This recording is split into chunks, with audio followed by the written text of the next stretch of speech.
Сәлеметсіздер ме? 10-шы сынып оқушылары. 2-ші тоқсан бойынша жиынтық бағалау тапсырмалары, молекулалық кинетикалық теория негіздері бөлімі бойынша жиынтық бағалау. Барлығы 4 тапсырма. Видеоның соңына дейін қараңыздар. Бірінші тапсырмада А тапсырмасында молекула кинетикалық теорияның негізгі қағидаларын тұжырымдаңыз дейді балалар.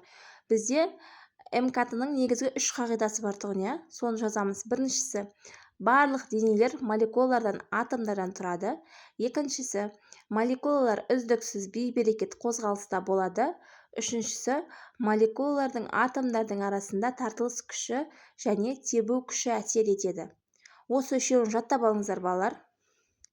В тапсырмасында идеал газға анықтама беріңіз дейді.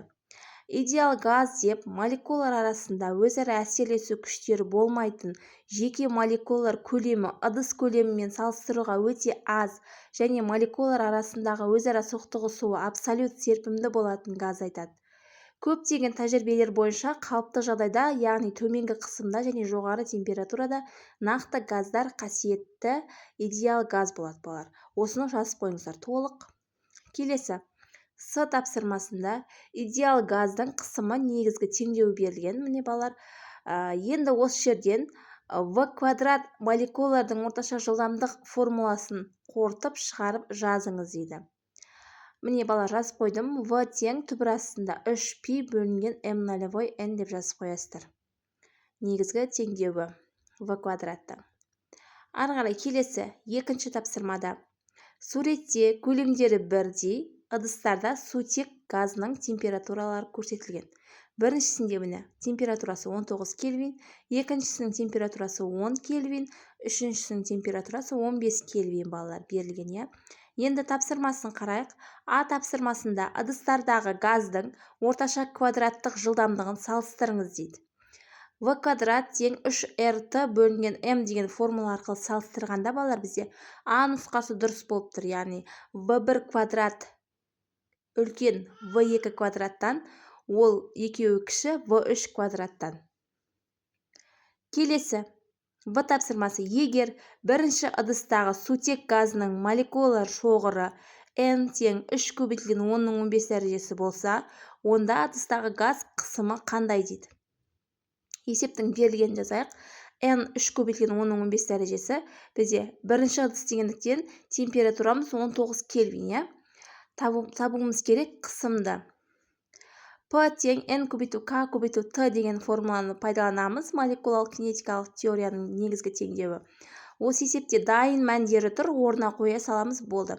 Яғни P тең 3 көбейтілген 10-15 дәрежесін көбейтеміз 1,138 көбейтілген 10-23 дәрежесіне, оны көбейтеміз 19-ға.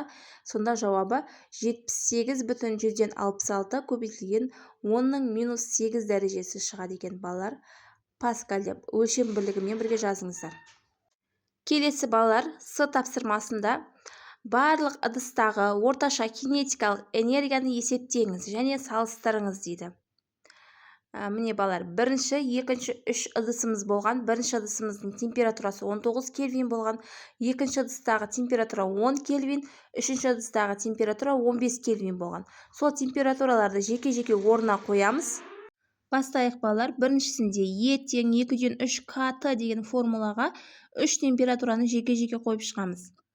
1,5 көбейтілген 1,138 көбейтілген 10-23 дәрежесін көбейтеміз 19 кельвинге. Сонда жауабы 39,133 көбейтілген 10-23 дәрежесі джоуль шықты. Енді екінші 10 кельвинді қойған кезімізде балалар, жауабы 20,7 көбейтілген 10-23 дәрежесі джоуль шықты. Үшінші есепте дәл бірінші, екінші есеп сияқты дәл сол формулаға саламыз.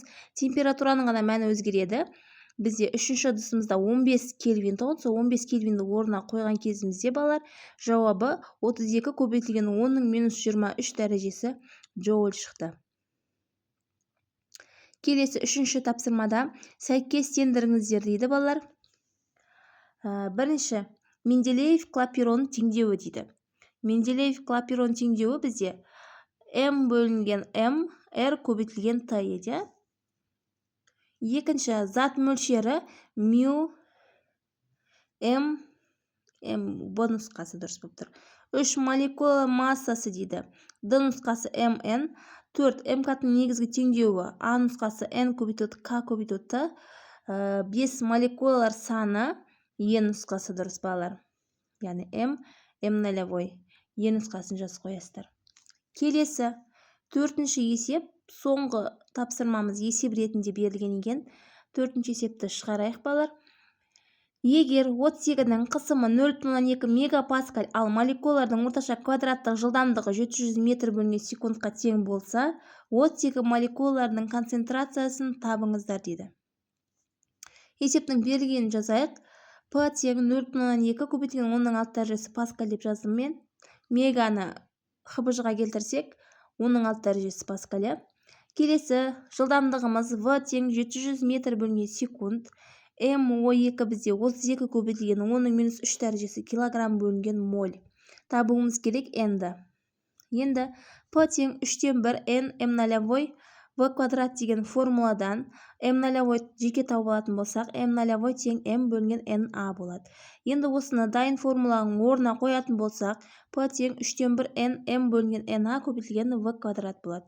Енді осы жерден N-ді тауып аламыз. N тапсақ 3 көбейтілген Пи көбейтілген НА бөлінген М В квадрат болады. Осы формуланың орнына дайын мәндерді орнына қоямыз. Сонда дайын мәндерді орнына қойғанда жауабы 2 көбейтілген 10-ның. Дайын мәндерді орнына қойған кезімізде жауабы 2 көбейтілген 10-ның 27 дәрежесі шықты. Барлығына дұрыс жауап берсеңіздер, жалпы балл 15 балл балалар. Түсінбеген жерлеріңіз болса, комментарийға жазып кетіңіздер. Басқа да бөлім бойынша жиынтықтар 90 жиынтықтар іздесеңіздер, сілтеме қалдырып кетемін описание бөліміне, кіріп көрсеңіздер болады балалар. Сау болыңыздар балалар.